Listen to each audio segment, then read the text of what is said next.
করছে, বাঙালি নাকি খুব খারাপ আছে, অথচ আমাদের রিপোর্টাররা প্রতি রাজ্যে গিয়ে গিয়ে আমরা দেখেছি সেখানকার বাঙালিরা বলছেন যে মমতা বন্দ্যোপাধ্যায় রাজনীতি করছে, আমরা এখানে খুব ভালো আছি, মমতা বন্দ্যোপাধ্যায়ের ক্ষমতা আছে আমাদেরকে চাকরি দেওয়ার, এখানে 30,000 40,000 50,000 ইনকাম করে ওখানে চাকরি আছে, খাওয়া আছে।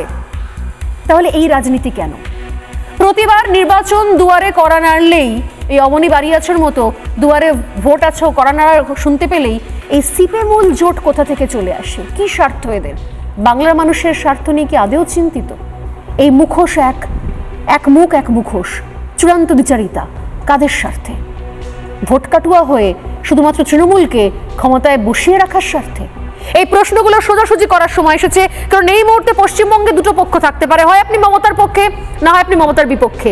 ওই ধরি মাছ না ছুঁই পানি, ভাজা মাছ উল্টে খেতে না জানা, এই ধরনের দু নৌকায় পা দিয়ে চলা স্ট্র্যাটেজি মানুষ কিন্তু ধরতে শুরু করে দিয়েছেন। আমি আজকে এটারই পর্দাফাশ করব যে কিভাবে এই ভাষা রাজনীতিকে হাতিয়ার করে মমতা বন্দ্যোপাধ্যায় এবং তার এই ষড়যন্ত্র অন্যতম শরিক যারা সোকল্ড বুদ্ধিজীবী বামজীবী, তারা কিভাবে মানুষকে ভুল বোঝানোর কাজে নেমে পড়েছেন।